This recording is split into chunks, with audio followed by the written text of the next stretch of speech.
ഈശോ മിശിഹായ്ക്ക് സ്തുതിയായിരിക്കട്ടെ. അത്യുന്നതങ്ങളിൽ ദൈവത്തിന് മഹത്വം, ഭൂമിയിൽ സന്മനസ്സുള്ളവർക്ക് സമാധാനം.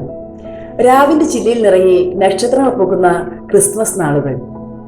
അതിലൊരു തിളക്കമാർന്ന നക്ഷത്രം യേശുവിന്റെ ജനനത്തെ അറിയിച്ചു. പ്രകൃതി പോലും തുഷാരം തൂകിയ പുതപ്പണിഞ്ഞുകൊണ്ടാണ് ഈ നാളുകളെ വരവേറ്റത്. മാലാഖമാരുടെ സംഗീതവും ആട്ടിടയുടെ ആഹ്ലാദവുമെല്ലാം ഈ രാവിനെ സാന്ദ്രമധുരമാക്കി. ഓർമ്മകളെ സമ്പന്നമാക്കിക്കൊണ്ട് വീണ്ടും ഇതാ പുൽക്കൂട്ടിൽ ഒരു പൂക്കാലം കൂടി ആഗതമായിരിക്കുന്നു. സ്നേഹത്തിന്റെ സന്ദേശം ഉൾക്കൊള്ളുന്ന കരോൾ ഗാനങ്ങൾക്കൊപ്പം ഇതാ സാന്താക്ലോസ് കൂടി നമുക്കരിയിലേക്ക് വന്നുകൊണ്ടിരിക്കുന്നു. ഇന്ന് നമുക്ക് സാന്താക്ലോസിനെ കുറിച്ച് അല്പനേരം ചിന്തിക്കാം.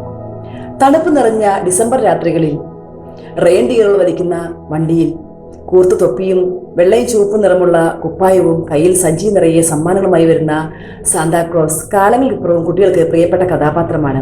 എന്നാൽ മുതിർന്നവർക്കാവട്ടെ യാഥാർത്ഥ്യം വലിപ്പം വെച്ച ഒരു മിത്ത് മാത്രമായിരിക്കും. ബൈബിൾ നോക്കിയാൽ കാണാൻ കഴിയാത്തതും എന്നാൽ ക്രിസ്മസ് അവസരങ്ങളിൽ ഒഴിച്ചുകൂടാനാവാത്തതുമായ ഒന്നാണ് സാന്താക്ലോസ്. ആരാണ് സാന്താക്ലോസ്? AD 3-4 നൂറ്റാണ്ടിൽ ജീവിച്ചിരുന്ന നിക്കോളാസ് എന്ന വിശുദ്ധനെയാണ് ചരിത്രം സാന്താക്ലോസ് ആയി ചിത്രീകരിക്കുന്നത്.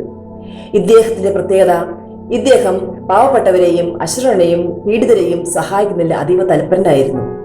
ഇദ്ദേഹം തന്റെ സഹായങ്ങൾ സ്വീകരിക്കുന്നവർ ഒരിക്കലും അത് അറിയരുത് എന്ന് ഇദ്ദേഹത്തിന് നിർബന്ധം ഉണ്ടായിരുന്നു. ഈ ക്രിസ്മസ് അവസരത്തിൽ നമുക്ക് നാം ചെയ്യുന്ന സഹായങ്ങളും സേവനങ്ങളും മറ്റുള്ളവർ അറിയാതിരിക്കുന്നതിനും മറ്റുള്ളവർക്ക് വേണ്ടി സഹായം ചെയ്യുന്നതിനും അവർക്ക് വേണ്ടി പ്രാർത്ഥിക്കുന്നതിനും വേണ്ടി നമുക്ക് നിയോഗിക്കാം. ബൈബിൾ ഇപ്രകാരം പറയുന്നു: നീ ധർമ്മദാനം ചെയ്യുമ്പോൾ അത് രഹസ്യമായിരിക്കേണ്ടതിന് നിന്റെ വലത്ത് കൈ ചെയ്യുന്നത് ഇടത്ത് കൈ അറിയാതിരിക്കട്ടെ. രഹസ്യങ്ങൾ അറിയുന്ന നിന്റെ പിതാവ് നിനക്ക് പ്രതിഫലം നൽകും. എല്ലാവർക്കും ഹാപ്പി ക്രിസ്മസ്.